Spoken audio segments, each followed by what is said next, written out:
Coucou tout le monde, bienvenue sur Nani et Folie. Aujourd'hui je vous retrouve pour vous partager une recette de mon gâteau préféré du moment, l'Angel Cake. C'est un gâteau qui vient des États-Unis et qui a une texture particulière, à mi-chemin entre une génoise et une meringue, donc très léger et aérien. Et je vous propose ma version encore plus saine, sans gluten et sans sucre raffiné, mais tout aussi succulente.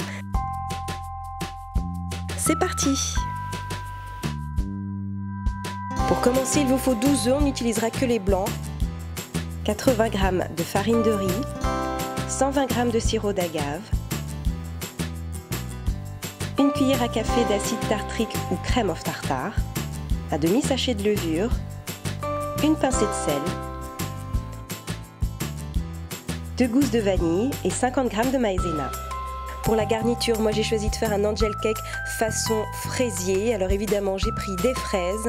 Il vous faut pour faire votre chantilly de la crème fraîche et des amandes effilées ou bien des pistaches grillées par exemple. Côté ustensiles, il vous faudra de préférence un moule à Angel Cake ou bien l'important c'est que votre moule ait des bords bien hauts. Un fouet électrique, un récipient, des spatules, un pinceau et éventuellement de quoi peser vos ingrédients. Et prenez une belle assiette de présentation pour servir votre Angel Cake. La mienne vient de chez Maison du Monde et elle est super accro avec le thème. On passe maintenant à la préparation du gâteau et vous allez commencer par battre vos blancs en neige. Et dès que le mélange commence à mousser et à blanchir, ajoutez directement votre cuillère à café d'acide tartrique ou de crème of tartare, la vanille, puis incorporez doucement le sirop d'agave ou votre sucre. Ensuite, vous ajoutez petit à petit farine, levure et maïzena.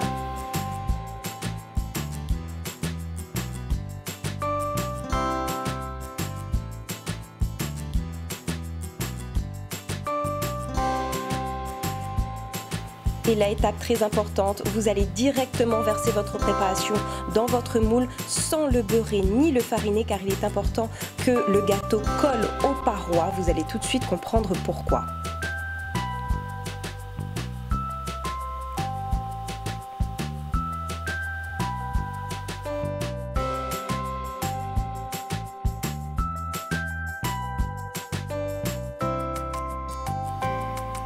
Donc raclez bien les bords qu'il n'en reste plus.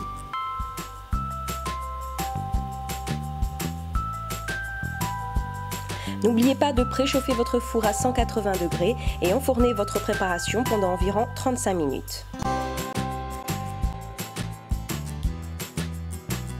C'est doré, c'est gonflé, c'est prêt. Et maintenant, retournez votre moule et laissez refroidir entièrement votre gâteau comme ceci. Pendant ce temps, on prépare ses garnitures et on commence par la chantilly. Alors petite astuce, mettez vos ustensiles au congélateur pour qu'ils soient bien glacés et comme ça votre chantilly va monter beaucoup plus vite. Alors justement versez votre crème fraîche, commencez à battre et dès que ça commence à s'épaissir un petit peu, vous pouvez déjà ajouter votre fixateur de chantilly et la vanille. En quelques instants, votre chantilly est prête et vous allez la garder au frais. On passe maintenant au coulis de fraises. Alors j'ai d'abord mixé 150 g de fraises. Versez cette préparation dans une casserole à feu moyen.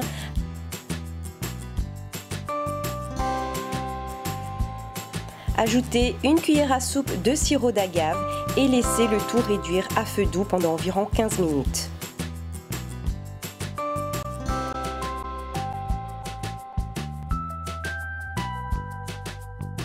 Et c'est le moment de démouler le gâteau qui a refroidi. Alors là, c'est une étape délicate. Il faut faire très attention.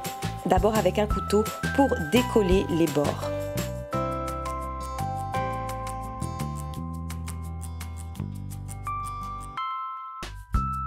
Il vaut mieux prendre le temps de ne surtout pas se louper à ce moment-là.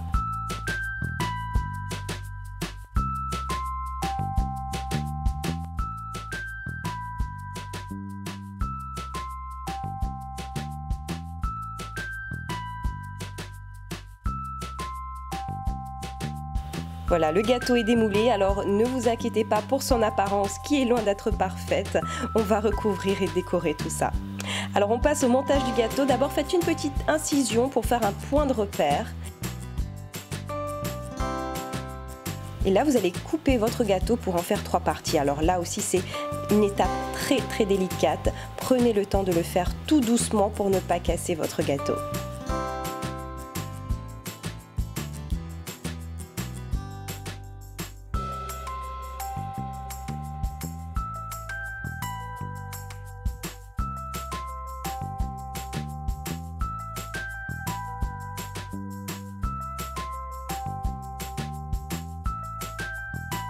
Voilà pour la première partie et on continue.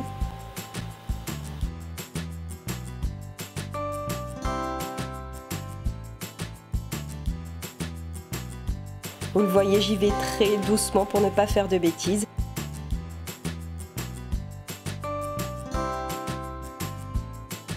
On a nos 3 parties du gâteau, on garde la base et on commence par y mettre une couche de coulis de fraises. Ensuite, les fraises découpées et on repasse une petite couche de coulis pour les lustrer et les sucrer. Maintenant, posez délicatement votre chantilly vanillé et remettez donc la deuxième couche du gâteau. Alors vous l'avez vu, le petit repère que vous avez tracé avec votre couteau vous aidera à bien le replacer au bon endroit.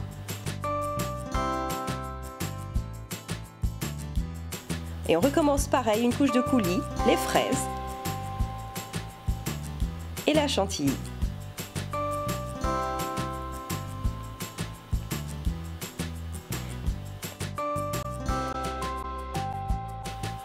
La dernière partie du gâteau peut être posée et alignée sur les 2 autres.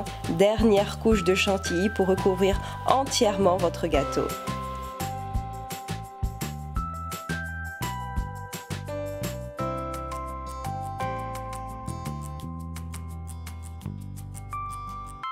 Et maintenant, on passe à une partie que j'adore, la déco. Alors, j'ai découpé et lustré mes fraises avec mon coulis de fraises.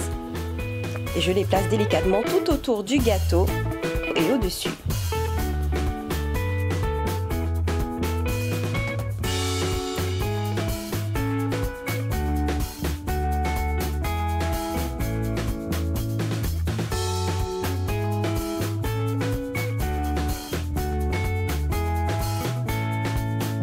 Alors finalement, j'ai opté pour des pistaches concassées grillées. Vous allez tout simplement les plaquer délicatement sur la chantilly et ça va coller. Alors oui, vous allez en mettre un petit peu partout.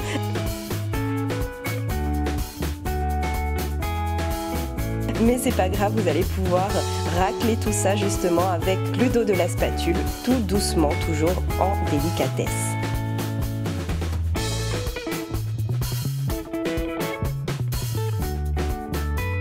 On passe maintenant à la partie haute du gâteau. Alors prenez votre coulis de fraises, si vous avez un petit flacon en plastique comme ceci, eh bien c'est très pratique. Sinon, essayez de faire à peu près 3 cercles, ça n'a pas besoin d'être parfait, ne vous inquiétez pas.